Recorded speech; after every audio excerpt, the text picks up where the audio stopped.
नमस्कार. मिती ग्रुप प्रस्तुत साहित्य रंग या कार्यक्रमात आपल्या सगळ्यांचं स्वागत आहे. बघता बघता मंडळी साहित्य रंगचा 50वा भाग आज आम्ही सादर करतोय.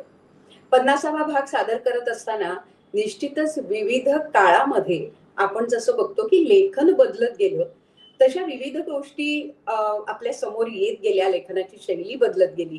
कथा, कादंबरी, कविता या सगळ्याचं वाचन आपल्या कार्यक्रमातनं तर आपण करतच होतो. पण आत्ता मात्र आज थोडासा वेगळ्या पद्धतीने आपण हा कार्यक्रम करणार आहोत. आपल्या सगळ्यांच्या लाडक्या, आवडत्या अशा गायिका म्हणजे स्वरस्वामिनी आशाताई भोसले. आशाताई भोसले यांचं नुकतंच निधन झालं.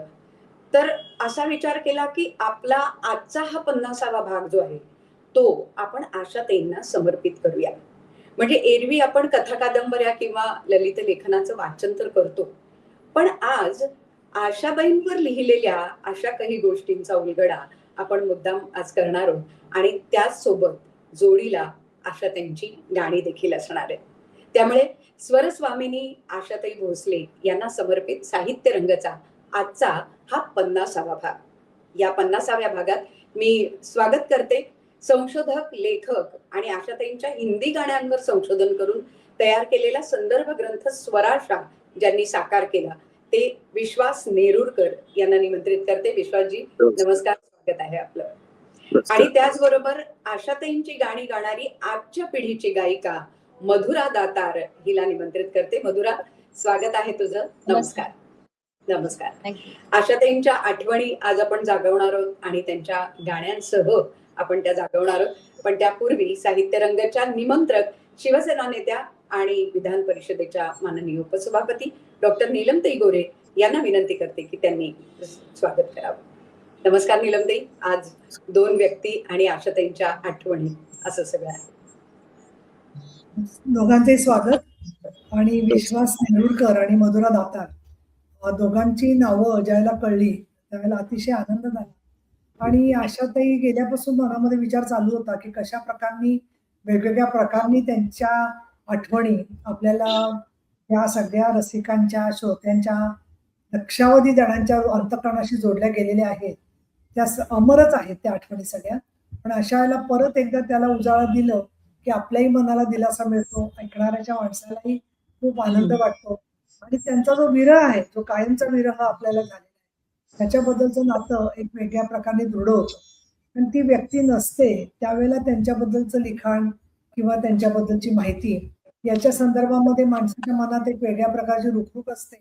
आणि ती रुखरुख खरं तर कधी भरून न निघणारी असते. पण तरीही आपल्याला ते बोललं, ऐकलं की मनाला दिलासा वाटत असतो. आणि म्हणूनच विश्वास नेरुरकर यांचं एक समीक्षक, लेखक, रसग्रहण करणं आणि त्याचबरोबर संशोधन अनेक अंगांनी अनेक वर्ष आपण ख्यातनाम लेखक आणि संगीत अभ्यासक या नात्याने काम केलेले आहे. खरं तर गायन, कविता हे सगळं ऐकलं की त्याच्यावर परत काही लिखाण म्हणजे तितकं काही सगळ्यांना जमतं तसं नाहीये. परंतु विश्वास जे तुमचं वैशिष्ट्य असं आहे की तुम्ही अनेक पुस्तकं महत्वाची संकलित केलेली आहेत, संग्रहित केलेली आहेत.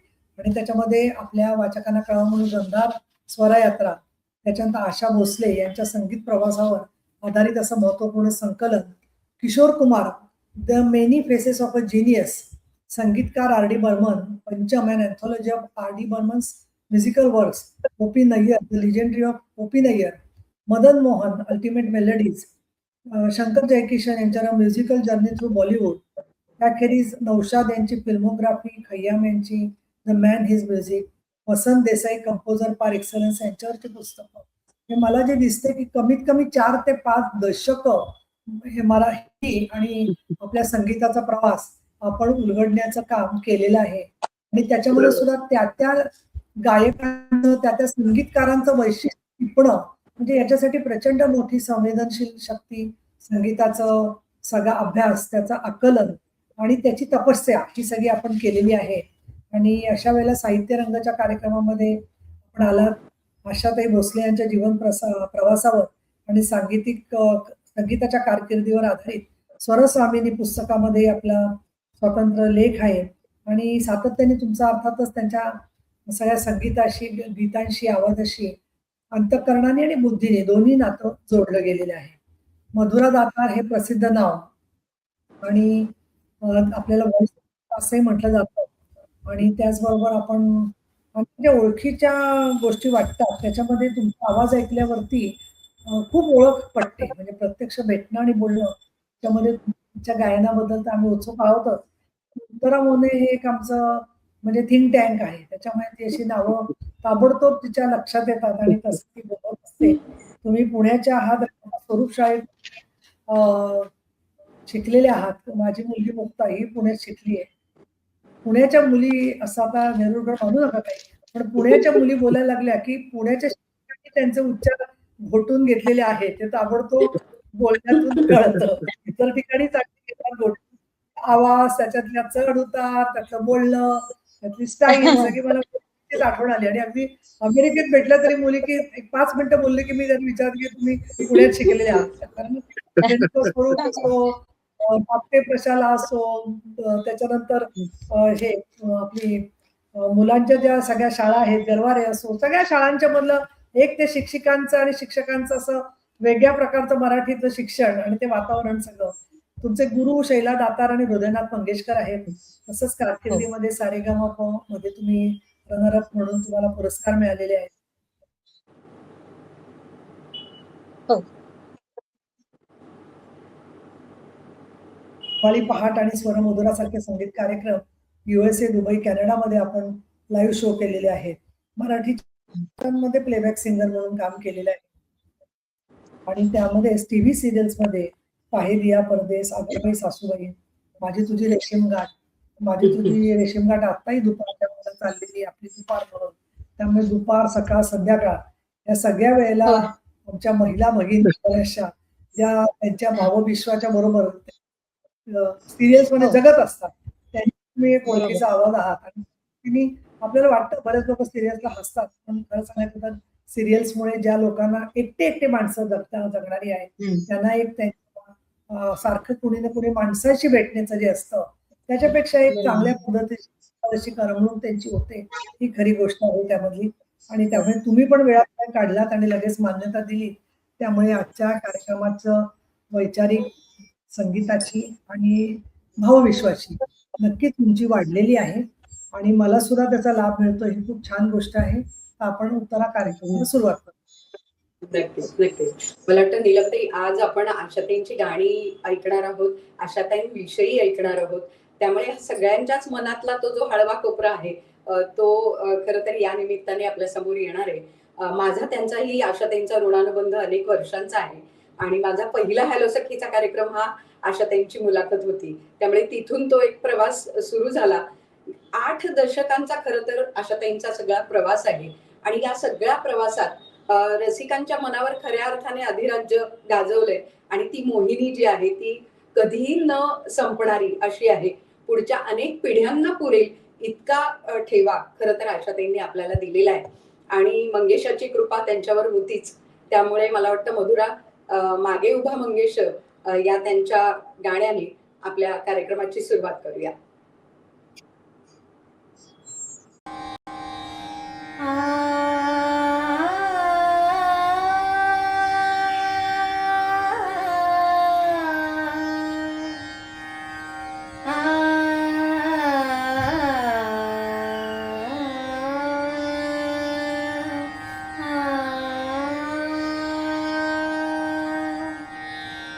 मागे उभा मंगेश, पुढे उभा मंगेश, मागे उभा मंगेश, पुढे उभा मंगेश.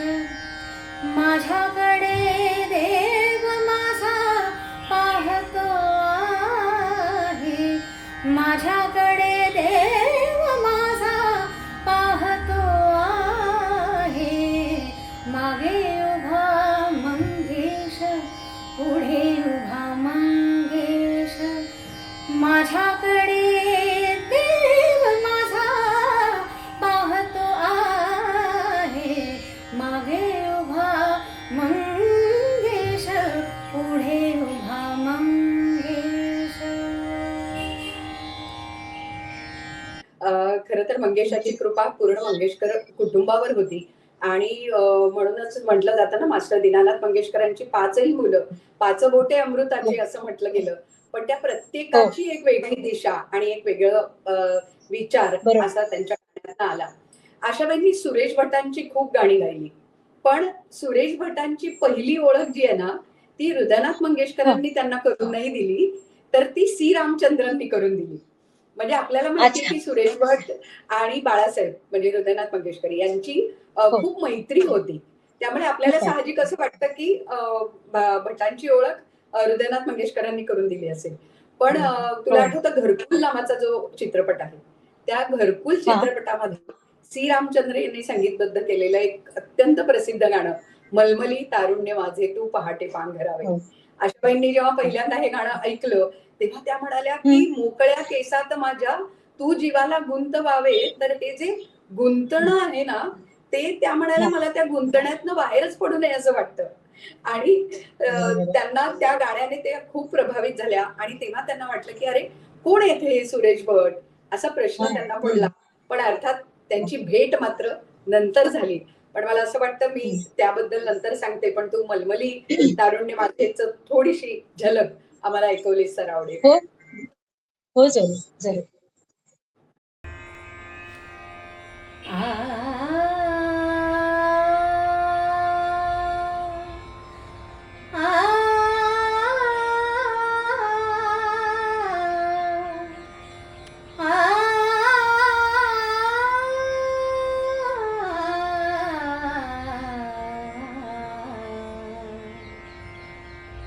मलमली तारुण्य माझे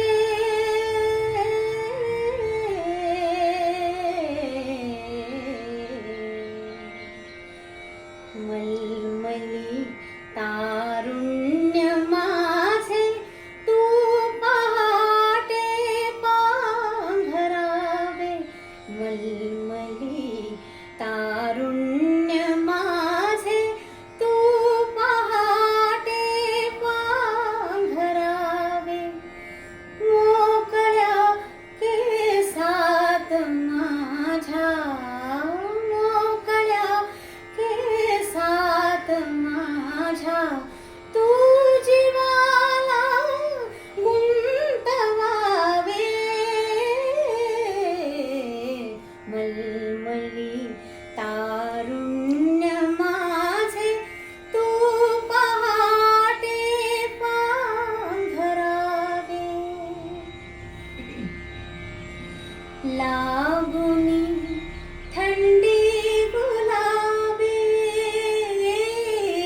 हा लागुनी थंडी गुलाबी शिरशिरी यावी अशी लागुनी थंडी गुलाबी शिरशिरी यावी अशी की राजसा राजसा माझ्यात तू अन मी तुझ्या माझी भिनावे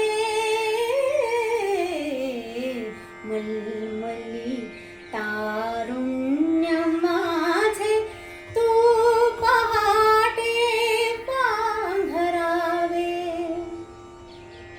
हो मोकळ्या केसात माझ्या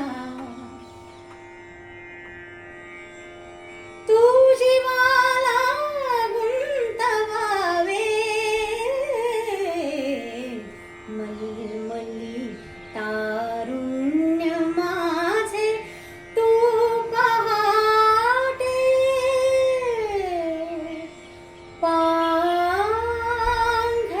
पांघरावे. वा, किती अवीट गोडीची अशी ही गाणी आहेत. आणि जसं मी म्हटलं तसं श्रीरामचंद्रांनी पहिली ओळख झाली सुरेश भटांच्या काव्याची, पण प्रत्यक्ष भेट मात्र बाळासाहेबांनी घडवून आणली. पुढचं काही दिवसांनी पुढचं एक गाणं त्यांच्याकडे आलं, चांदण्यात फिरताना माझा धरलासा हात. आणि आशाताई म्हणाल्या हा तुझा कवी फारच रंगेल दिसतोय बुवा. नेमका तो कोण आहे. आणि कसा आहे तो की एक पुरुष असून इतक्या नाजूक हळव्या भावना ज्या आहेत स्त्रीच्या त्या तो इतक्या सुंदर मांडतोय, तर आहे तरी कोण हा कवी, अशी उत्सुकता अशा त्यांच्या मनात निर्माण झाली. आणि मग दुसऱ्या दिवशी बाळासाहेबांनी त्यांच्या स्टुडिओमध्ये आशाताईंची आणि सुरेश भटांची ओळख करून दिली. तेव्हा अर्थात ते रांगडं व्यक्तिमत्व बघून त्या आणखीनच म्हणजे अचंबित झाल्या की इतक्या नाजूक भावना अशा व्यक्तिमत्वाला कशा मांडता येत आहेत ह्याचा एक अचंबा झाला. आणि त्यानंतर सुरेश भटांची कितीतरी गाणी आशाताईंनी गायली. तर मधुरा, हेच गाणं तुझ्याकडनं ऐकायला आवडेल आम्हाला. नक्कीच. सांग कशी तुझ विनाच पार करू पुनवपूर. सांग कशी तुझ विनाच पार करू पुनवपूर. तुझ वारा छळवाली अनहे तारे फितूर. श्वास तुझा मान कंस स्पर्श तुझा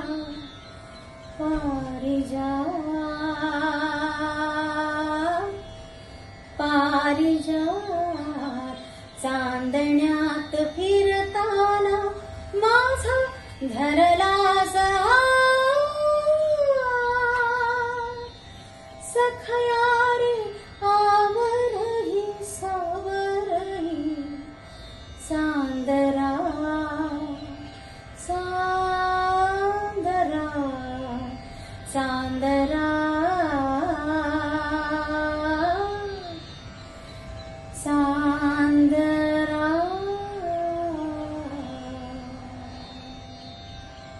मला वाटतं नीलमताई, विश्वासजी, ही गाणी अशी आहेत की कितीही आपण ऐकली तरी सुद्धा त्याची अवीट गोडी म्हणतात ती न संपणारी अशी आहे. आणि मधुरा, खूप छान वाटतंय आज तुझ्याकडनं ही गाणी आम्हाला ऐकता येत आहेत आणि पुनःप्रत्ययाचा आनंद हा आम्हाला नक्कीच घेता येत आहे. विश्वासजी, स्वरस्वामिनी हे पुस्तक अलीकडेच डिंपल प्रकाशनने काढलं, ज्यामध्ये तुमचा एक खूप विस्तृत असा लेख आहे आशाताईंबद्दलचा. तर त्यातला काही भाग आमच्यासाठी आपण वाचून दाखवावा अशी मी विनंती करते आपल्याला. चालेल.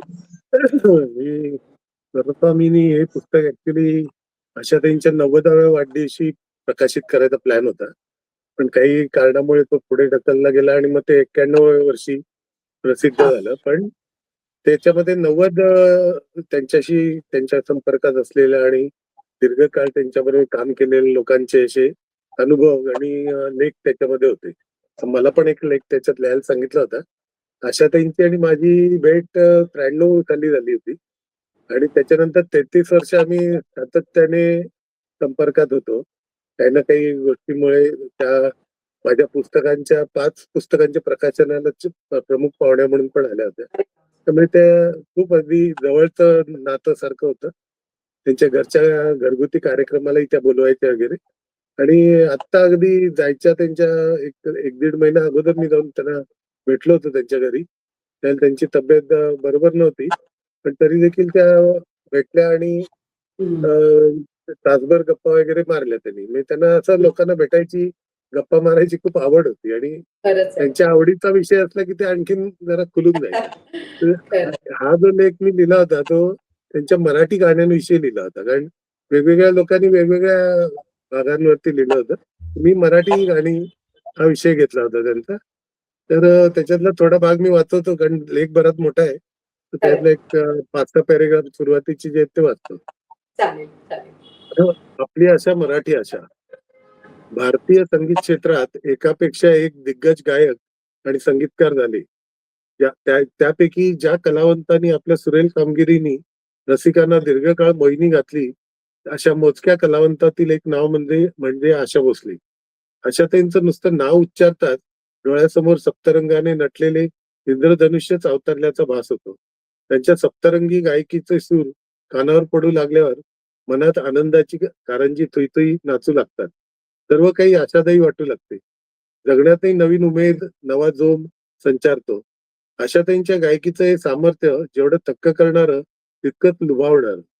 भारतातील या सर्वश्रेष्ठ अष्टपैलू गायिकेच्या गान कर्तृत्वापुढे नतमस्तक झाला नाही असा संगीत रसिक विरळ.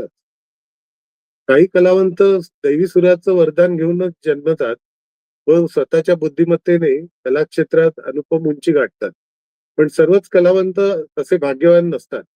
अशा दैवी पाठबळ नसलेल्या कलाकारांना स्वतःचे नाव स्थान निर्माण करण्यासाठी प्रचंड परिश्रम घ्यावे लागतात.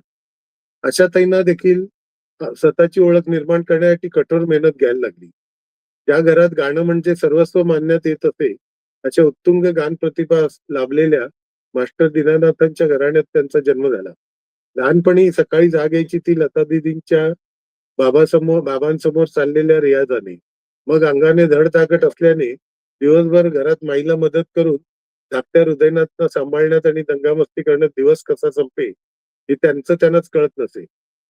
गाण्याचे आकर्षण वाटे. बाबांसमोर बसून दीदींप्रमाणे प्रत्यक्ष शिक्षण जरी घेतले नसले तरी मास्टर दीनानाथांचे आक्रमक सूर आणि दीदींचे कानावर पडणारे तितकेच तोडीस तोड सूर कुठेतरी मनात झिरपत होते, ओढ लावित होते.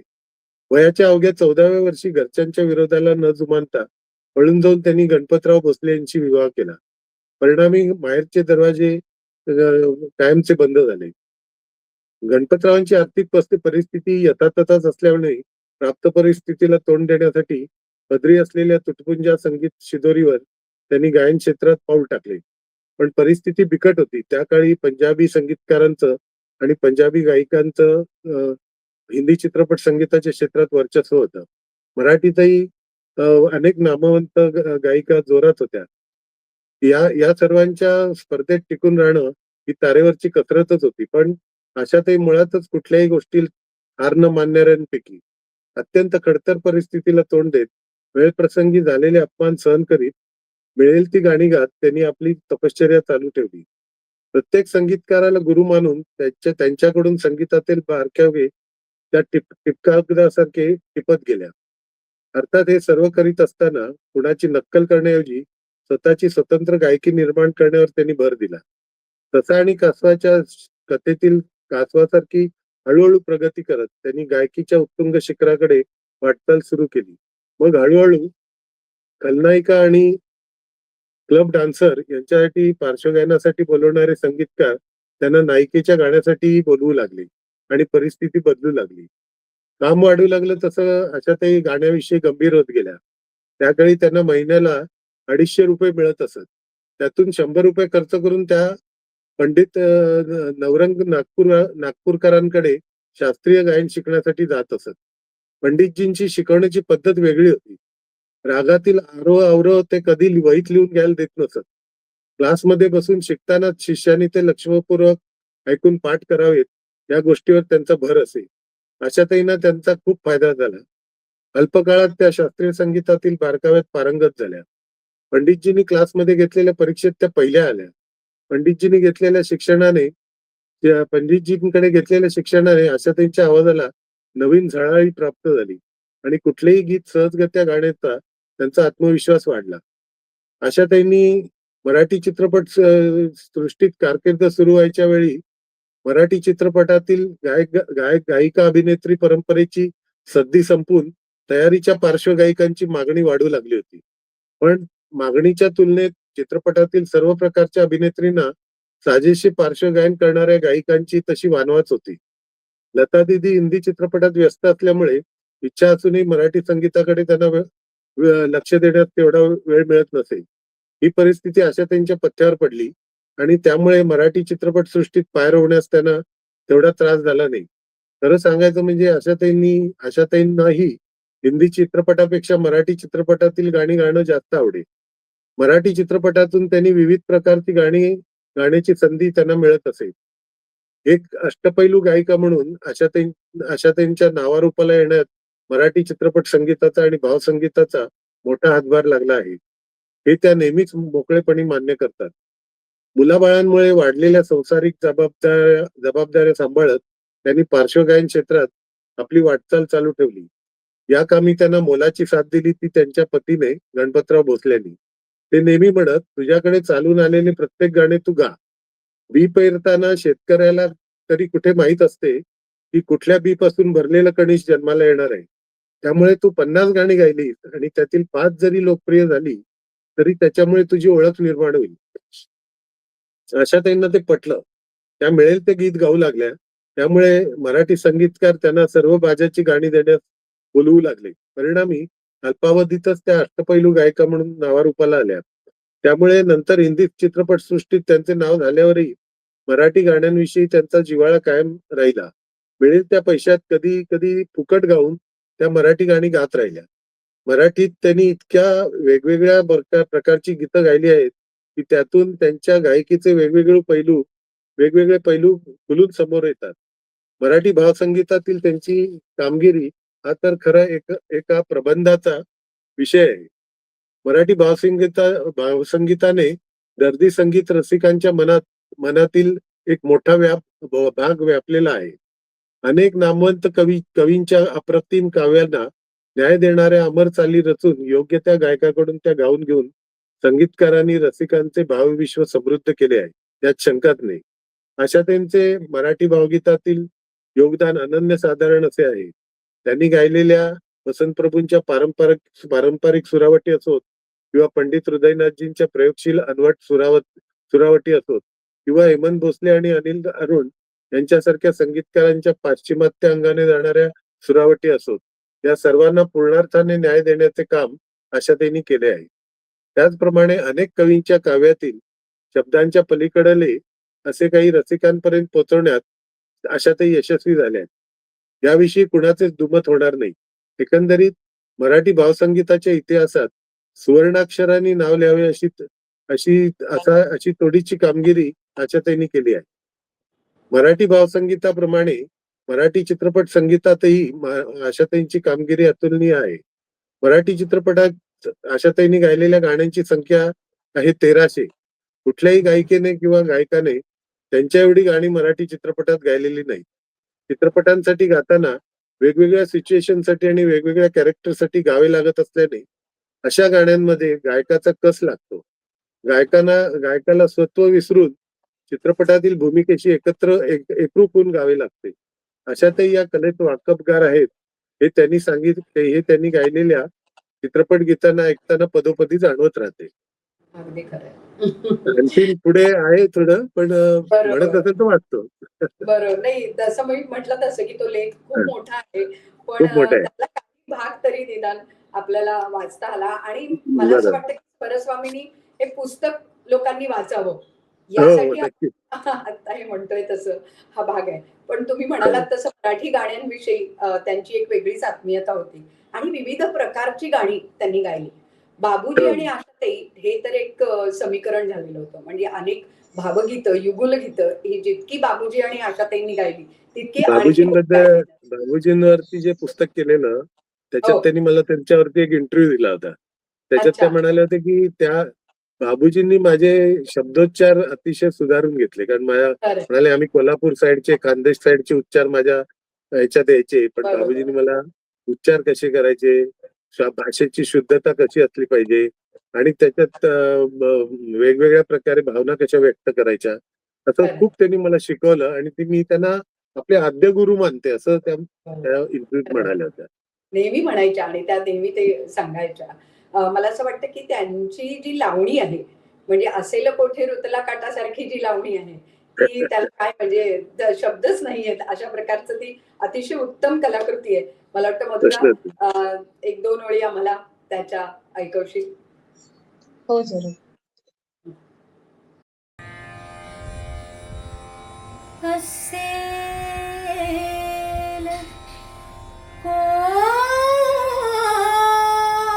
कोठे रुतला काटा माझ्या तळपायात,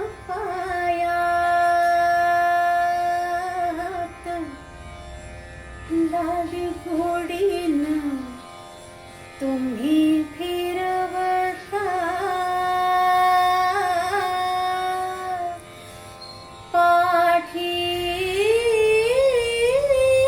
पाठीवरती हात, याच बोभाट होईल उद्या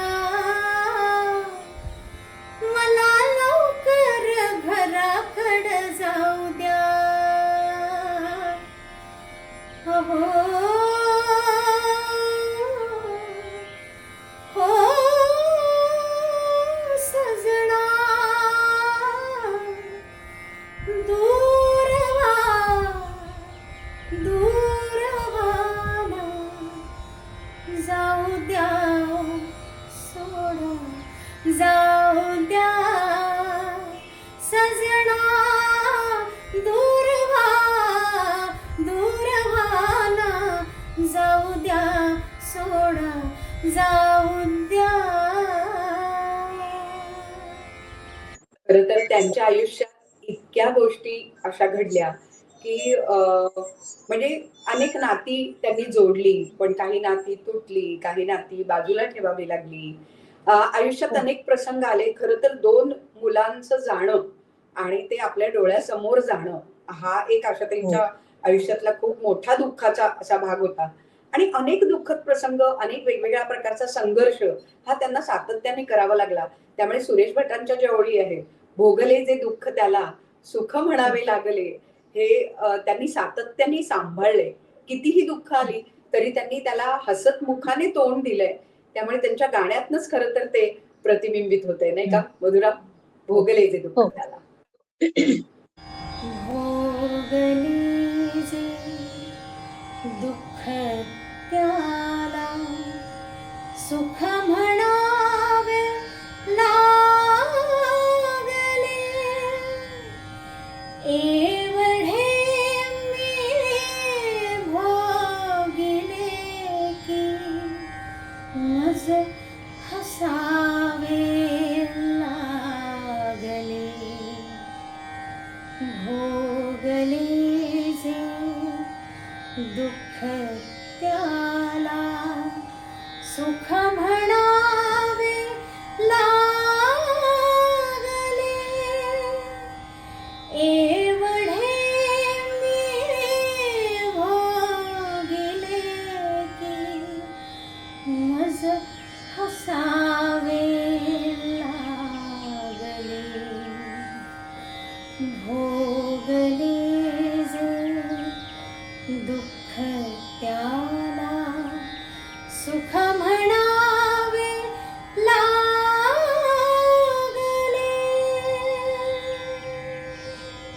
हिंदी गाणी सुद्धा जसं आता म्हणजे विश्वासजींनी तर हिंदी गाण्यांच्या संपूर्ण आशाबाईंच्या कारकिर्दीवरच खूप सुंदर स्वराशा अशी निर्माण केलेली हो. आहे. पण हिंदीतली काही मोजकी गाणी जर आपण घेतली, विशेषतः ओपी नय्यर म्हणजे पहिलं हो. ज्यांनी त्यांना आणलं लोकांसमोर, तर ते ओपी हो. नय्यरनी आणलं. तर ओपी नय्यर हो. यांचं एक छान गाणं, जाइये आप कहाँ जाइयेगा, त्याच्या 2 ओळी. हो जी. जाइए आप कहाँ जाएंगे, ये नजर लौट के फिर आएगी. ये नजर लौट के फिर आएगी. दूर तक आपके पीछे पीछे, दूर तक आपके पीछे पीछे मेरी आवाज चली जाएगी. जाइए आप कहाँ जाएंगे, ये नजर लौट के फिर आएगी. ये नजर लौट के फिर आएगी. ओ हो हो, आहा ला ला ला, आहा ला ला ला. वा वा. वाव. म्हणजे 1952 ते 57 हा काळ होता जेव्हा ओपी नय्यर यांची गाणी आशाबाईंनी गायलेली, मांग के साथ तुम्हारा असेल, उडे जब जब जुल्फे तेरी सारखं असेल, किंवा आता तू गायलीस तसं असेल, तर ओपी नय्यर हो. यांची गाणी अर्थातच खूप ग्रेट अशी झाली. त्यानंतर एक सुवर्ण पर्व आलं, संगीतकार खय्याम, उमराव जान. उमराव जानची सगळी गाणी लोकप्रिय झाली आणि खऱ्या अर्थाने वयाच्या 47व्या वर्षी आशाताईंना पहिला राष्ट्रीय पुरस्कार मिळाला. त्यामुळे उमराव यांची गाणी हा पण एक महत्वाचा असा भाग आहे. त्यातलंच हो. दिल चीज क्या है आपकी, ऐकवतेस? हो हो.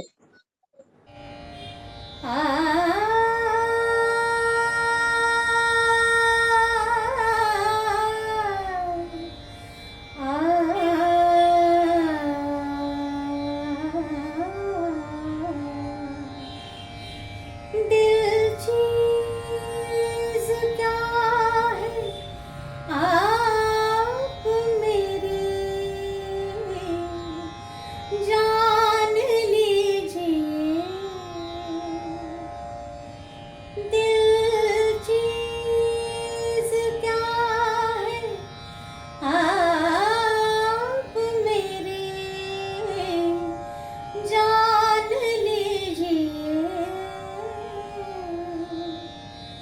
बस एक बार मेरा कहा, बस एक बार मेरा कहा मान लीजिए,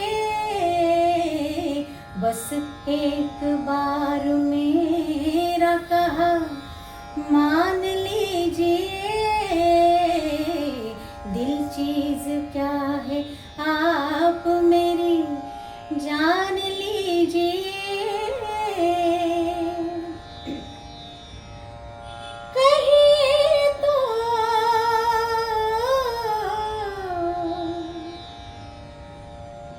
कहीं तो आसमां को, कहीं तो आसमां को ज़मीन पर उतार लाए, मुश्किल नहीं है कुछ भी, मुश्किल नहीं है कुछ भी अगर ठान लीजिए,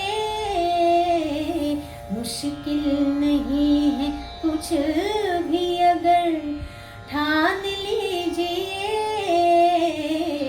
दिल चीज क्या है आप मेरी जान लीजिए, बस एक बार, बस एक बार, बस एक बार मेरा कहा मान लीजिए, मान लीजिए, मान लीजिए। Great great. असेच एक प्रातिनिधिक संगीतकार म्हणजे संगीतकार रोशन. म्हणजे आशाबाईंची जी एक ठहराववाली गाणी, म्हणजे उमराव जान मधलं जसं आता आपण ऐकलं ते गाणं एक ठहराव असलेलं गाणं होतं, पण त्याचबरोबर उडत्या चालीची गाणी आणि ती आशाबाईंकडनं ऐकणं हा एक वेगळा अनुभव होता. मला वाटतं संगीतकार रोशन यांचं निगाहे मिलाने को जी चाहता है ऐकूया थोडस.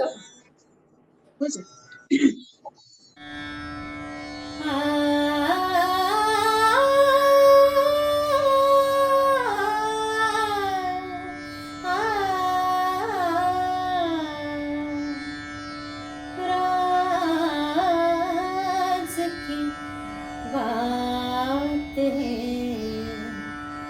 महफिल में कहे या न कहे,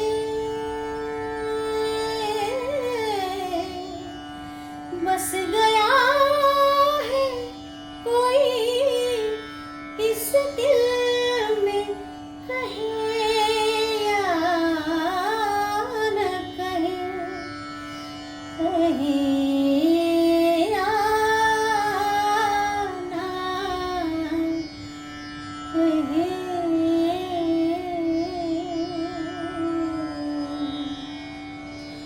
निगाहें मिलाने को जी चाहता है, निगाहें मिलाने को जी चाहता है, हो निगाहें मिलाने को जी चाहता है, दिलो जान लुटाने को जी चाहता है, दिलो जान लुटाने लुटाने को जी चाहता है, जी चाहता है,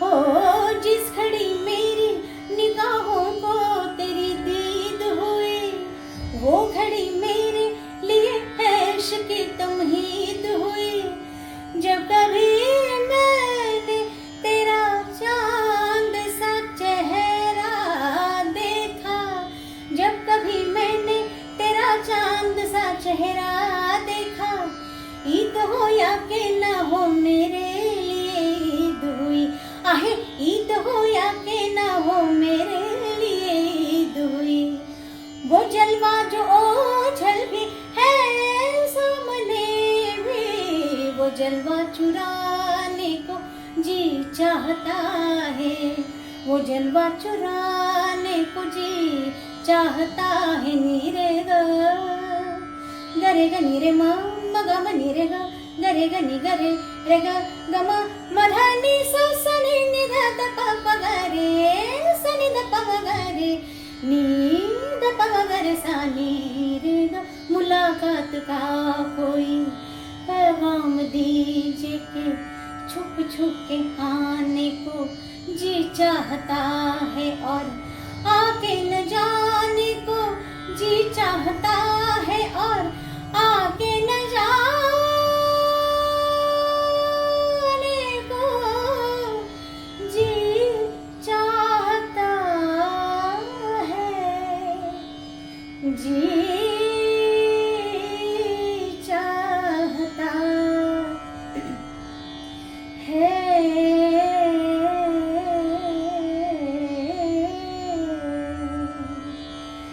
निगाहें मिलाने को जी चाहता है, निगाहें मिलाने को जी चाहता है। क्या बात है, वा वा मधुरा, फारच छान. खूप सुंदर. खर तर ही संगीताची एक पर्वणी आम्हाला मिळते, एक मैफिल सुंदर वाटते तुझ्या या सगळ्या गाण्यांमुळे. आणि आशाबाईंच्या आयुष्यातलं सगळ्यात महत्वाचं पर्व ज्याला म्हणता येईल ते म्हणजे आर डी बर्मन. म्हणजे 1966 साली आर डी बर्मन यांची भेट झाली आणि नंतर मग ते जे पर्व सुरू झालं, आर डींच्या संगीत नियोजनात आशाताईंचं गाणं हे इतकं महत्वाचं ठरलं की जवळजवळ 299 चित्रपटांपैकी आर डी बर्मनजींच्या 250 चित्रपटांमध्ये आशाताई गायलेल्या आहेत. त्याच्यामुळे ही इतकी मोठी कारकीर्द आर डी बर्मन यांच्या बरोबरची. एक वानगी दाखल म्हटलं तर मला असं वाटतं की इजाजत हा जो चित्रपट झाला आणि त्याच्यात गुलजारजींचे शब्द म्हणजे काय सोने पे सुहागा म्हणतात तसं काहीच होतं. त्यामुळे त्यातली एक छोटीशी झलक आम्हाला ऐकायला आवडेल. सोला चांद की रातें तुम्हारे कांधे का तिल, 116 चांद की रातें तुम्हारे कांधे का तिल, गीली मेहंदी की खुशबू, झूठ मूठ के शिकवे कुछ, झूठ मूठ के वादे भी सब याद करा दूं, सब भिजवा दो, मेरा वो सामान लौटा दो, सब भिजवा दो, मेरा वो सामान लौटा दो। एक इजाजत दे दो बस, जब इसको दफनाऊंगी,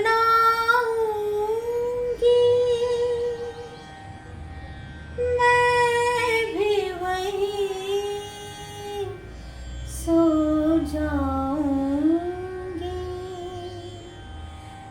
मैं भी वहीं सो जाऊंगी। वा वा वा, खरंच म्हणजे आशाताईंच्या सांगीतिक कारकिर्दीची एक छोटीशी सफर आपण ह्या आजच्या साहित्य रंगाच्या 50व्या भागात आपण करू शकलो. आणि मधुरा, तुझ्यामुळे हे शक्य झालं. त्यामुळे आज ऐकणाऱ्यांना जसं विश्वासजींच्या लेखनातनं आशाताई भेटले तसं तुझ्या गाण्यातनं आशाताई भेटतायत असं निश्चित म्हणावं असं वाटतं. आणि ती एक स्वराशा आमच्या सगळ्यांच्या मनात, रसिकांच्या मनात कायम राहील. विश्वासजी स्वराशा याच नावाने तुम्ही जो संदर्भ ग्रंथ, एक सूची तयार केली हिंदी गाण्यांच्या बद्दलची, थोडस त्या प्रोजेक्ट विषयीही आम्हाला सांगा की का वाटलं, कसं वाटलं हे करावंसं. आणि त्याला आता जे गुलजारजींचे शब्द आपण ऐकले ते गुलजारजींची प्रस्तावना त्या स्वराशाला आहे. बरं. ते सुद्धा एक मोठा भाग्ययोग आहे खऱ्या अर्थाने. तर ती प्रस्तावना आम्हाला तुम्ही वाचून दाखवा. चालेल. हे पुस्तक 1995 साली प्रसिद्ध झालेलं. तर जेव्हा पुस्तकाचं सगळं काम तयार झालं तेव्हा पुस्तकाचं नाव काय ठेवायचं हा मोठा प्रश्न होता. वेगवेगळी नावं चर्चेमध्ये होती, पण कुणालाही असं पटत नव्हतं. मी शेवटी गुलजार साहेबांनाच विचारलं, सर एक चांगलं काहीतरी नाव सुचवा, तुम्हाला काय वाटतं कुठलं? तर त्यांनी पटकन मला सांगितलं स्वराशा. हे सगळं आशाबाईंच्या गाण्यांची सूची आहे, त्यांच्या स्वरांचं सगळं हे आहे, तर स्वराशा हे नाव जास्त सुटेबल होईल. मग आम्ही ते स्वराशा नाव ठेवलेलं. तर त्यांना पुस्तकासाठी एक फॉरवर्ड त्यांनी द्यावं अशी त्यांना विनंती केलेली. आणि त्यांनी लताबाईंचं जे मी पहिलं पुस्तक केलं होतं गंधार स्वरयात्रा, त्याच्यामध्ये पण दीदींनी गायलेली सगळी गाणी हिंदी चित्रपटातली 90 पर्यंतच्या गाण्यांची संबंध लिस्टिंग वगैरे होतं. तर ते त्यांनी बघितलेलं, तर त्यांना ते आवडलं होतं. ते म्हणाले मग ह्या पुस्तकाला मला लिहायला आवडेल. तर त्यांनी एक लिहून दिलं, छोटंसंच लिहिलंय, पण छान अगदी सुंदर त्यांचा लेख आहे तो. तर तो हा स्वरसामिनीमध्ये आम्ही मराठीत ट्रान्सलेट करून छापलाय. प्रसाद महाडकरनी ते पुस्तक केलंय. तर ते आता मी वाचून दाखवतो. चंद्रावर सर्वप्रथम 2 माणसं उतरली, आर्मस्ट्रॉंग आणि आल्ड्रिन. आर्मस्ट्रॉंग एक पाऊल पुढे बसला होता, त्यामुळे तो चंद्रावर पहिल्यांदा उतरला आणि त्याच्या पाठोपाठ दुसरं पाऊल टाकलं अल्ड्रिनने. लताजी आणि आशाजींबद्दल ही गोष्ट मी अगोदर बोललेलो आहे. या 2 ख्यातनाम व्यक्तींनी आपल्या असामान्य कर्तृत्वाने फिल्म संगीत चंद्रावर आपला अमिट ठसा उमटवला आहे. दोघींमध्ये कोणालाही कमी लेखता येणार नाही अशी कामगिरी या दोघींनी करून ठेवली आहे. एकाच रेकॉर्डच्या या 2 बाजू आहेत. ताल आणि शब्द यापेक्षाही गाण्याच्या संदर्भात आणखी एक गोष्ट महत्वाची असते, ती म्हणजे गायकाची स्वतःची गायनशैली. ही गायनशैली प्रत्येकाची वेगवेगळी असते. आशाजींची गायनशैली ही त्यांची स्वतःची आहे. लताजी, मोहम्मद रफी, किशोर कुमार यांच्या आवाजाची नक्कल करणारे अनेक आहेत, पण आशाजींची हुबेहूब नक्कल करण्यात इतपत कुणाची मजल जाऊ शकलेली नाही. संगीतातील जाणकार व्यक्तीच त्यांच्या वैविध्यपूर्ण गायकीतील बारकावे समजू शकेल. त्या नायिकेसाठी गायल्या आहेत, खलनायिकेसाठी गायल्या आहेत, गावखेड्यातील सर्वसामान्य बायांसाठी गायल्या आहेत, कॅबरे करणाऱ्या नृत्यांगनांसाठी गायल्या आहेत आणि लहान मुलांसाठीही गायल्या आहेत. काही गाण्यांचा उल्लेख करतो. अब के बरस में जब भैया को बाबुल, सावन में लीजो बुलाए रे, किती हृदयस्पर्शी गीत आहे. आजा आजा मैं हूं प्यार तेरा, किती मोकळेपणी आणि मनपूर्वक गायलंय. दीदी कैसे बनूंगा मैं साला आहे ना अगदी लहान मुलांचा अंदाज. भिनी भिनी भोर आई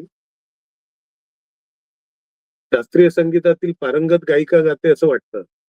आज की रात कोई आने को है रे बाबा, चैन से हमको कभी आपने जीने न दिया या गाण्यांना लक्षपूर्वक ऐकून गुणगुणण्याचा नुसता प्रयत्न जरी केला तरी त्यांचे गायकीतील श्रेष्ठत्व लक्षात येते. ही सर्व गाणी एकाच महान कलाकाराने गायली आहेत हे समजल्यावर थक्क व्हायला होते. मग गाणं मग ते गीत असो किंवा गझल एकदम परिपूर्ण शैलीत गायलंय. दिल चीज क्या है आप मेरी जान लीजिए या गझलेचेच उदाहरण घ्या. त्याही गझल इतक्या अप्रतिम गायल्यात की त्यांना सर्वोत्कृष्ट गायिकेचा राष्ट्रीय पुरस्कार देऊन सन्मानित करण्यात आलं. मेरा कुछ सामान तुम्हारे पास पडा है या आणखीन एका गाण्यासाठी त्यांना सर्वोत्कृष्ट गायिकेचा राष्ट्रीय पुरस्कार देऊन गौरवान्वित करण्यात आलं. आणि गाण्याच्या फरमाईशीची या गाण्यांच्या फरमाईशीशिवाय त्यांचा रंगमंचावरील कुठलाही कार्यक्रम पूर्ण होत नाही. त्यांनी हिंदुस्थानातील हिंदी, मराठी, पंजाबी, तेलुगू, तमिळ, बंगाली, भोजपुरी, राजस्थानी अशा अनेक भाषेत गाणी गायली आहेत. आपल्या देशातील जवळजवळ सर्व भाषेत त्यांनी गाणी गाऊन त्यांचे अष्टपैलुत्व सिद्ध केले आहे. बंगालीमध्ये नजरुल सलाम यांनी लिहिलेली गीते त्यांनी गायली आहेत. बंगालीतील जाणकार रसिक त्या गीतांचा मोठ्या आदराने उल्लेख करतात. बंगाली नसलेल्या गायकाकडून इतके निर्दोष शब्दोच्चार क्वचितच ऐकायला मिळतात. प्रत्येक छोट्या मोठ्या संगीतकाराबरोबर त्यांनी काम केले आहे आणि कमाल ही आहे की प्रत्येक संगीतकाराची शैली पूर्णपणे आत्मसात करून तिला आपलंसं करून त्यांनी ती गाणी गायली आहेत. कुठलंही गाणं गाण्यापूर्वी चित्रपटात कुठले कॅरेक्टर ते गाणार आहे, ती भूमिका कुठली अभिनेत्री करणार आहे, त्या कॅरेक्टरचं वय काय आहे, हे सर्व समजून त्या गाताना घेऊन त्या गातात. परिणामी पडद्यावर त्यांचा आवाज त्या चित्रपटाचा अविभाज्य अंग बनतो. असा परकाया प्रवेश सहजतेने करणे ही त्यांच्या पार्श्वगायनाची मोठी खूबी आहे. जेव्हा स्टुडिओत येऊन गाण्याची तयारी करतात तेव्हा रेकॉर्डिंग रूम मध्ये आपल्या घरात वावरतोय इतक्या सहजतेने त्या वावरतात. एका बाजूला बसून संगीतकाराबरोबर 4-5 रिहर्सल करतात आणि जेव्हा त्या गाण्यावर आपली पकड बसली आहे अशी त्यांची खात्री होते, तेव्हा त्या एक वाक्य बोलतात की गाणं माझं झालं. त्या गाणं स्वतः आपल्या हाताने लिहून काढतात. साफ स्वच्छ आणि मोठ्या अक्षरात कागद आणि पेन घेऊन कागद आणि पेन स्वतः घेऊन येतात. गाणं एकदा लिहून झालं की मग त्यावर वेगवेगळ्या खुणा करून ठेवतात. जेव्हा गाणं गाऊन पूर्ण होते तेव्हा तो कागद एखाद्या आधुनिक चित्रामध्ये रूपांतरित झालेला असतो. रिहर्सल झाल्यावर चहा मागून त्या आपल्या पर्समधून आणलेली एक स्वीटनरची गोळी टाकतात. तुमचं वजन जास्त असेल तर साखर न खाण्याचा सल्लाही देतील. पंचम बरोबर त्यांनी विवाह केल्यावर मी त्यांना बौद्धी म्हणजे वहिनी म्हणू लागलो. पंचम बरोबर आम्ही जेव्हा चित्रपटात पार्श्वसंगीत तयार करत असू तेव्हा त्या दुपारचे किंवा संध्याकाळचे जेवण स्वतः बनवून घेऊन यायच्या. जेवण बनवण्याची त्यांना खूप आवड, पण त्यापेक्षाही जास्त आवड ते आग्रहाने खाऊ घालण्याची. जेवण चालू असताना ते आईच्या ममतेने आम्हाला खाऊ घालत. आम्ही त्यांचं मीठ खाल्लेलं आहे. वा वा. त्यांची स्वयंपाकाची आवड ही तर आपल्या सगळ्यांना परिचयाची आहे आणि त्यातूनच त्यांची जी सगळी हॉटेल चेन उभी राहिली ती आहे. आणि अनेकदा मी त्यांना म्हटलं होतं असं की आपण तुमचं रेसिपीचं एक पुस्तक काढूया. ते मात्र राहिलं आणि मी अनेकदा त्याची आठवण केली त्यांना. त्या नेहमी म्हणायचे की पुढच्या वेळी आलीच ना की आपण लिहून काढू रेसिपी, पण ते काही शेवटपर्यंत घडलं नाही. अर्थात त्यांच्या हातची चव आता अनेक जी त्यांची रेस्टॉरंट्स आहेत अशा त्यातनं लोकांना खायला मिळते असं या गोष्टीचा मी सुद्धा अनुभव घेतलेला आहे. एकदा त्यांनी मला म्हणजे अनेक वेळा तसं बोलवलं, पण एकदा मला आठवणीत राहिलेलं म्हणजे त्यांच्या घरी महारुद्र केला होता श्रावणामध्ये. त्यांनी मला बोलवलं होतं की आम्ही घरी श्रावणात महारुद्र करते, तू ये म्हणून. म्हणजे गेलो होतो. तर तिथे महारुद्र वगैरे सगळं झाल्यानंतर त्यांनी आम्हाला सगळ्यांना जेवायला बसवलं आणि स्वतः त्या पदार्थ खोतून वाढत होत्या आम्हाला. म्हणजे कुठेही असा मोठेपणाचा हाव नाही किंवा मी जगविख्यात गायिका आहे. म्हणजे आपल्या घरातली एखादी वहिनी किंवा आपली मोठी बहीण किंवा आई वगैरे जसं प्रेमाने आपल्याला वाढेल तसं अगदी आग्रहाने ते वाढत होत्या. म्हणजे ते खरंच कौतुकास्पद. म्हणजे त्यांच्या वागण्यामध्ये इतकं साधेपणा होता ना की अगदी काही त्यांच्याशी मोकळेपणाने बोलता येतं. आणि हे स्वराच्या पुस्तक जेव्हा झालं त्याच्यानंतर त्या फार खुश होत्या. आणि नंतर जेव्हा गिनीज बुक ऑफ वर्ल्ड रेकॉर्डनी त्यांचा सगळा डेटा मागितला होता तेव्हा या पुस्तकाचाच डेटा त्यांनी सगळा प्रोव्हाइड केला आणि त्यांचं नाव Guinness book of world record मध्ये 2011 साली सर्वात जास्त स्टुडिओ रेकॉर्डिंग करणारी गायिका म्हणून घालण्यात आलं. आणि त्यानंतर त्यांनी प्रत्येक ठिकाणी त्या गोष्टीचा माझं नाव घेऊन उल्लेख केलेला आहे की विश्वासने सगळं रेकॉर्ड ठेवलं, त्याच्यामुळे मी माझं हे पुस्तक आलं आणि माझं हे सगळं रेकॉर्ड गिनीज बुक पर्यंत जाऊ शकलं. तरी त्यांनी अगदी मोकळेपणाने मान्य केलं त्यांनी. खरं ज्याचं श्रेय त्याला द्यावं या मताच्या त्या होत्या. अगदी ते श्रेय त्यांनी वारंवार सगळ्यांना दिलेलं आहे आणि याचाही अनुभव मी घेतलेला आहे. त्यामुळे हे सातत्याने घडत होतं. त्यामुळे आशा ते आपल्या होत्या, आमच्या होत्या हे सगळ्यांनाच वाटत होतं. मला वाटतं नीलमताई आजचा आपला कार्यक्रम हा संगीतमय आणि आशामय असा झालेला आहे. काय सांगाल?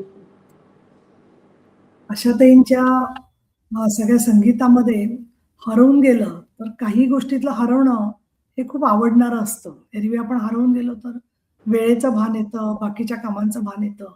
परंतु आशाताईंचा सगळा प्रवास इतक्या थोड्या मिनिटामध्ये उलगडणं खरं तर खूप अशक्यच आहे. परंतु मधुराचं संगीत गाणं आणि मधुराचं त्याच्यातली आत्मीयता याच्यामुळे जसं आशाताईंचं नातं दृढ अधिक होतंय तेवढंच विश्वास जींनी अत्यंत तरलतेने त्यांचं संगीत व्यक्ती म्हणून त्यांचं असणं आणि त्यांचं गीताशी असणारं नातं आणि त्याच्याशी लेखकाचं असणारं नातं हे एक अत्यंत समरसतेने मांडलेलं आहे.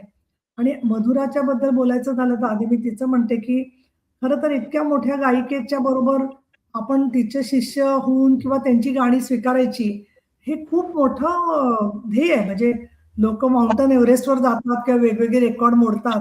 तशा प्रकारचं हे काम आहे. कारण नाही म्हटलं तरी समाज तुलना करत असतो. त्या तुलनेसाठी परिश्रम, त्याचबरोबर स्वतःला आपण एक कमी अहंकार मला तर वाटतं गुरुच्या पायाशी सगळा आपण तो समर्पित केलेला असतो. आणि त्यांची सगळी ते समर्पित केल्यावरती पुढची वाटचाल जेव्हा सुरू होते, तेव्हा तन्मयता सापडत असते. आणि त्यामुळे तुमच्या आजच्या सगळ्या गाण्यांचं जे काही तुम्ही ठरवली आहेत गाणी उत्तराच्या आणि तुमच्या संवादातून, त्याच्यात मागे उभा मंगेश आणि पुढे उभा मंगेश असेल किंवा बाकीची अन्य जी गाणी आहेत, मलमली तारुण्य माझे, चांदण्यात फिरताना, सगळे आयुष्यातले रंग आपल्याला त्याच्यामध्ये सापडतात. भक्ती सापडते, प्रेम सापडतं, विरह सापडतो. एक खेळकरपणा सुद्धा त्याच्यात अगदी सहजगत्या भेटतो. आणि खरं सांगायचं तर ज्यावेळेला आपण एकटे प्रवास करत असतो कुठेतरी आणि असं वाटत असतं, की आता काय आता किती वेळ आहे, 2 तास येऊन पोहोचायला. अशा वेळेला निगाहे मिलाने को जी चाहता है असेल, तर अगदी सगळा मूड बदलून जातो. ड्रायव्हर सगळं आपल्या बाकीच्या लोकांच्या बरोबर सुद्धा सगळेजण त्या आनंदामध्ये विहरायला लागतात. आणि त्या दृष्टीने आशाताई ही जीवनाची आशा देणारा त्यांचा आवाज आणि सगळं संगीतामधलं योगदान आहे असं मला वाटतं. आणि मधुरात हे थ्रेड किंवा हे संपूर्ण प्रवास लोकांच्या पर्यंत मांडण्याच्यासाठी जे तुम्ही एक मोठं शिवधनुष्य उचललेलं आहे, त्याच्याबद्दल तुमचं कौतुक करावं तेवढं थोडं. इतकंच नव्हे, तर हे करत असताना तुम्हाला स्वतःची गायकी, स्वतःचा अभ्यास आणि आशाबाईंचं परत काम आणि आशाताईंच्या हयातीमध्येच तुम्ही हे स्वीकारल्यामुळे त्यांच्यामध्ये जसजसे बदल होते ते पण स्वतःसारखे सांभाळणं. आणि अशी जी कलंदर आणि सर्जनशील माणसं असतात, तुम्ही सर्जनशील आहातच, त्यांच्याशी स्वतःच्या सर्जनशीलतेचा धागा जोडून ठेवणं हे अतिशय अवघड असतं. कारण ते इतके वेगवेगळ्या प्रकारचे अनुभव घेत असतात आणि त्या अनुभवातून त्यांचं संगीत जगत असतं. अशा वेळेला तुम्ही हे जबाबदारी स्वीकारली आणि आज या कार्यक्रमामध्ये जे गीत जे आठवतं, की भोगले जे दुःख त्याला सुख म्हणावे लागले, या सगळ्यामध्ये अर्थातच आशाबाईंनी गायलेल्या गीतांमधले कवी यांचाही तेवढाच मोठा भाग आहे असं मला वाटतं. आणि ते मूड्स बरोबर पकडणं आणि ते पकडल्यानंतर दुसरं मी असं म्हणेन, की आपल्या हे पहा, आज सुद्धा आपल्या सगळ्या समाजाला एक संस्कृतीची चौकट आहे. आणि त्या सांस्कृतिक चौकटीमध्ये स्त्रीनी शृंगारिक गीतं म्हणणं किंवा स्त्रीनी स्वतःहून प्रेम व्यक्त करणं किंवा स्त्रीनी शारीरिक प्रेमाच्या संदर्भातल्या काही अपेक्षा व्यक्त करणं, ही इतकी सहजगत्या पचणारी गोष्ट नाहीये त्याच्यामध्ये जे येते. आणि एक वेळ लोककलेतलं ते निधडेपण किंवा लोककलेमधलं धाडस ते वेगळ्या स्वरूपाचं असतं. आणि इथे ज्यावेळेला एक स्त्री म्हणते, तो तिचा मलमली तारुण्य माझे तू पहाटे पांघरावे, तर अशा अपेक्षेने बोलणारी म्हणजे एका अर्थाने ती आधुनिक स्त्री आहे, की जी आधुनिक स्त्री अमुक एका चौकटीत न अडकता त्याच्या पुढे गेलेली आहे. अर्थात आपण आपल्या इतिहासाकडे आणि संपूर्ण कथा वाङ्मयांकडे आणि पूर्वीच्या साहित्याकडे वळून पाहिलं संस्कृतमध्ये, तर त्याच्यामध्ये स्त्री ही स्वतःच्या भावना व्यक्त करणारीच आहे. असं नाही की तिने भावना व्यक्त केल्या नाहीयेत. म्हणजे स्वयंवरापासून ते स्त्रीनी त्याग करेपर्यंत पुरुषाचा अनेक भावनांमधून स्त्री गेलेली आहे. पण नवीन सगळ्या चौकटी, बंधनं, बदलत्या कल्पना याच्यामध्ये हे सगळे प्रयोग करायला त्यांच्या पाठीमागे उभे असणारे संगीतकार आणि समाजाने ते सगळं स्वीकारणं, हे सुद्धा त्यांनी फार धाडसाने केलेलं आहे. आशाताईंचं स्वतःचं आयुष्य एका उघड्या पुस्तकाप्रमाणे आहे. खरं तर सेलिब्रिटींचे आयुष्य त्याचप्रमाणे होत जातात. पण मला नेहमी असं वाटतं, की ज्यावेळेला एखाद्याच्या मगाशी बोलताना उत्तरा तू म्हणालीस, की आर.डी. बर्मन यांच्याबरोबर त्यांची जी गीतं होती, ती अजून वेगळ्या प्रकारची आहेत. मला असं वाटतं, की व्यक्तीचं मन, बुद्धी, भावना ही काही अशी चौकटीतली फक्त यंत्र नसतात. त्याला व्यक्तीच्या बरोबरची समरसता असते, केमिस्ट्री एक असते. त्याच्यामध्ये मला एक चांगले लेखक आहेत, ते असं बोलताना म्हणत होते, की लोकांना वाटतं, की हे फक्त एक गाणं असतं. तर तसं नाहीये. त्या गीतांना एक सुगंध असतो आणि तो नात्यांचा सुगंध असतो असं मला वाटतं. आणि तसा सुगंध त्यांनी जे आयुष्यामधून त्या टप्प्यातून गेल्या, तो सुद्धा त्यांच्याबरोबर तर काळामधलं भावविश्व सगळं घेऊन त्यांनी ते गीतं घेतलेली आहेत. दुसरं तुम्ही जे विश्वास नेहरूळकर मांडलं, की किती त्यांनी प्रत्येक गोष्टीसाठी त्या किती परिश्रम करत होत्या.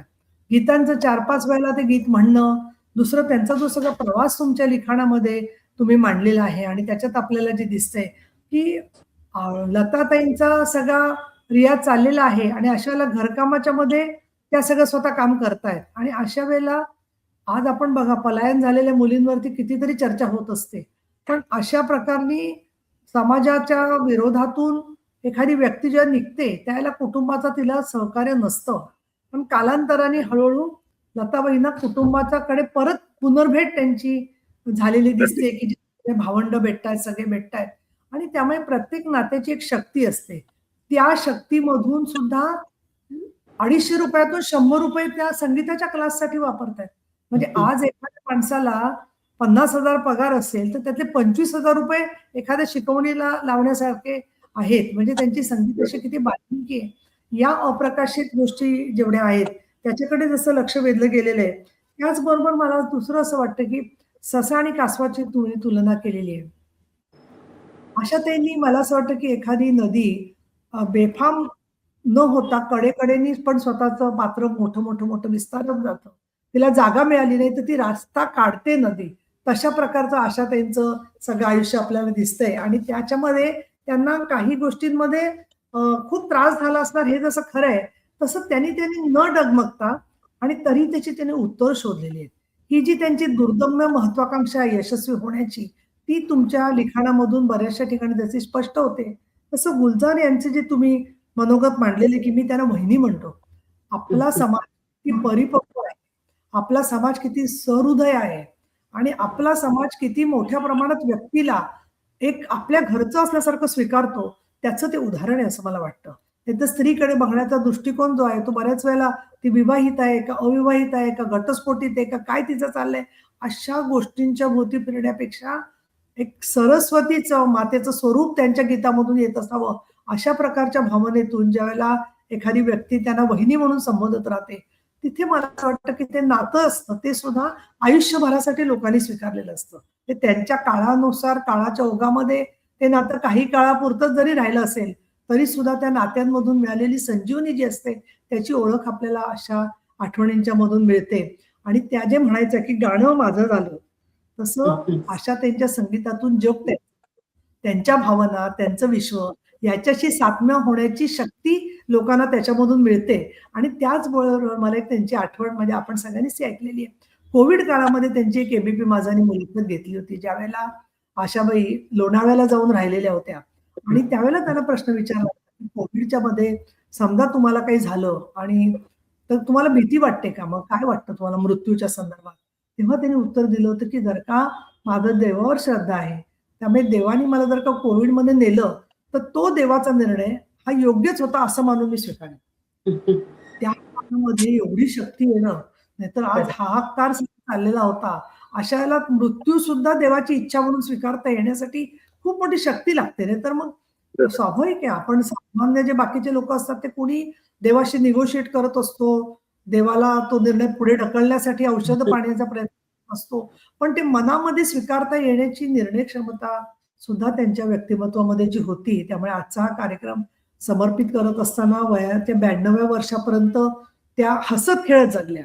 त्याच्यानंतर वाढदिवसाच्या वेळेपर्यंत सुद्धा आदल्या वर्षीच्या वाढदिवसापर्यंत त्या जगण्याच्या संदर्भात आता काय माझं 85 वय झालंय, 90 वय झालंय, आता आम्ही तयार आहोत, आम्ही कधी जाणार. बहुतेक लोकांच्या मनामध्ये ही करुणा मृत्यूबद्दलची इतकी जागृत झालेली असते की जीवन इच्छा त्याच्यासमोर कुठेतरी नतमस्तक हळूहळू होत जाऊन तो माणूस निराशावादी व्हायला लागतो. परंतु आशाताईंची लोकांशी बोलण्याची आवड आणि याच्यामधून मला असं वाटतं की जे आज 50च्या पुढे 60च्या पुढे चाललेले आहेत त्या सगळ्यांना जीवनाची इच्छा त्यांच्यामधून अमर करणारी आहे असं मला वाटतं. आणि म्हणून आजच्या कार्यक्रमाच्या मध्ये मला असं वाटतं की अशा मोठ्या व्यक्तिमत्वांच्या मध्ये मग संगीताची ऊर्जा त्यांना ती ऊर्जा देत होती का त्यांची ऊर्जा संगीताला मिळत होती, सगळे शोध काढण्यापेक्षा मला असं वाटतं की त्या परिस्थितीमधून त्यांनी जो मार्ग काढला असेल तो नक्कीच सगळ्यांना कायमच एक जीवनाची वाट दाखवणार आहे. आणि त्यांची सोबत आपल्यासमोर नाही असं आपल्याला कसं म्हणता येईल. मग त्याच्यामध्ये बाई मी विकत घेतला श्याम, बुगडी माझी सांडली ग, याच्यासारखी जी गीतं आहेत त्यांची मराठीतली गीतांवरती नेरुरकर फार चांगली गोष्ट केली. याचं कारण असं की काय होतं, अशा व्यक्ती सगळ्याच भाषात लोकप्रिय असतात, त्या म्हणजे फार कर्तृत्ववान असतात. पण मराठीमध्ये गाण्याच्या ऐवजी आपण हिंदी गाणी ऐकतो. आपण काही हिंदीचा तिटकारा असणारे लोकं नाही आहोत. पण मराठी गाण्यांची नोंद ठेवणं फार आवश्यक याच्यासाठी आहे, बरोबर. की ती लोकं विस्मृतीमध्ये गेली तर त्यांचं ते योगदान पटकन होऊन शेवटी आशाबाई म्हटल्यावरती फक्त हिंदीच गाणं राहतील आणि म्हणून ही मराठी सुद्धा त्यांचं जतन, त्यांचं प्रसारण आणि ते अर्थात काय झालंय जे लोकांचं होतं ना, ते अजरामर होतं. त्यामुळे तुम्ही बघा त्यांची गाणी जी आहेत, आता आम्ही वरळी कोळीवाड्याच्या जवळच राहतो. तर आशाबाईंची गाणी म्हणजे मास म्हटलं की आशाबाईंची गाणी असतातच त्या ठिकाणी जी आहेत. त्यामुळे ना मराठीत पुसू शकत, ना हिंदीत पुसू शकत. त्यांचं कायमस्वरूपी हे कार्य जे आहे ते अमर राहिलेलं आहे आणि ते तुम्ही दोघांनी मधुराने गीतामधून आणि तुम्ही लेखनामधून म्हणजे सरस्वतीचाच आशीर्वाद तुमच्या दोघांच्या लेखनाला आणि गायनाला मिळालेला आहे. आणि तो तसाच कायम मिळत राहील. अशा प्रकारची मी तुम्हाला शुभेच्छा देते आणि आपले आभार मानते. धन्यवाद. वा. धन्यवाद. नीलमताई, खरं तर तुम्ही म्हणालात तसं ऊर्जा कोणी कोणाला दिली यापेक्षा त्यांच्या गाण्यांनी आपल्याला ऊर्जा मिळाली हे कायम आहे. आणि तुम्ही म्हणालात तसं अनेक वर्ष ही ऊर्जा आपल्या मनामध्ये कायम राहणार आहे. मराठी बद्दलचं त्यांचं प्रेम विश्वासजींनीही बोलून दाखवलं आणि नीलमताई तुम्हीही म्हणालात की मराठीतली गाणी त्यांनी गायली. एक अगदी छोटीशी गोष्ट सांगावीशी वाटते की एका ठिकाणी मी मुलाखतीला त्यांना बोलावलं होतं आशाताईंना आणि एक फोन त्यांना गेला की अरे तुम्ही मराठी मुलाखतीसाठी येताय, तुम्ही हिंदीसाठी या ना माझ्याकडे. तर आशाताई म्हणजे मोठेपण किती आशाताईंचं बघा. आशाताई म्हटल्या नाही नाही, आता मी उत्तराला कमिट केलंय ना, तर मी आत्ता या मराठी मुलाखतीसाठी येणार आहे. हिंदीसाठी मी नंतर येईन तुमच्याकडे. हे जे मराठीचं प्रेम त्यांच्याकडे होतं आणि कमिटमेंट, जसं मी मगाशी म्हटलं की श्रेय ज्याचं त्याला देणं हे त्यांनी कायम साध्य केलं आणि त्याचा अनुभव मी अशा पद्धतीने अनेकदा घेतला. खरं तर त्या स्वर म्हणजे आपण म्हणतो ना पार्श्वगायिका, पण त्या फक्त पार्श्वगायिका नाही. विश्वासजी, तुमच्या लेखनात तुम्ही म्हटलं तसं की कोण अभिनेत्री गाणार आहे, कुणावर ते पिक्चराइज होणार आहे, चित्रपटातला प्रसंग काय आहे, हे त्या आधी विचारायच्या संगीतकारांना आणि दिग्दर्शकांना आणि मग त्या ते गाणं गायच्या. आता एक क्लिप व्हायरल होते, एक फिरतीये की एक आवाज आणि 35 नायिका. म्हणजे 35 नायिकांना आशाबाईंनी दिलेला आवाज आपल्या समोर जेव्हा एकत्रित येतो तेव्हा खरंच त्यांना पार्श्वगायिका नाही, फक्त पार्श्वनायिका म्हणावं असं वाटतं. इतकं त्यांचं काम खूप मोठं आहे. पण अर्थात अतिशय उत्तम परफेक्शनिस्ट असलेल्या अशा आशाताई, ज्यांनी अनेकदा गाण्यांची रेकॉर्डिंग झाल्यानंतर घरी आल्यानंतर त्यांना स्वतःला पटलं नाही म्हणून पुन्हा जाऊन रेकॉर्डिंग केलेलं आहे. असं कोण करतं हो आजकाल? पण इतकं सुंदर परफेक्ट काम हे आशाताईंचं होतं. त्यामुळे मला असं वाटतं की आज त्यांना ऐकण्याचं, यापुढे त्यांना ऐकण्याचं जे स्वप्न आहे ते आपलं थोडंसं अधुरं राहील. पण त्यांनी केलेला जो ठेवा आहे, जो वारसा आहे, तो मात्र आपण पिढ्यानुपिढ्या पुढे नेणार आहोत. पण तरी सुद्धा आजही असं म्हणावं असं वाटतं की दिल अभी भरा नाही.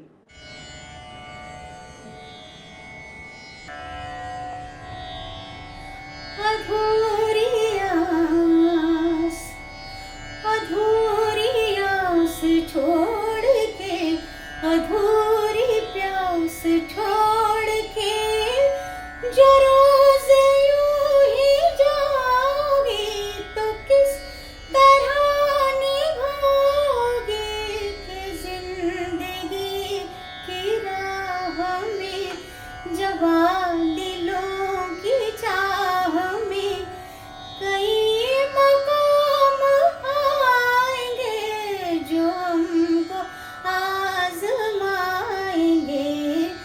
बुरा ना मानो बात का, ये प्यार है गिला नहीं. हाँ यही कहोगे तुम सदा कि दिल अभी भरा नहीं. हाँ दिल अभी भरा नहीं. नहीं नहीं नहीं नहीं. खूप मनापासून धन्यवाद. धन्यवाद. धन्यवाद.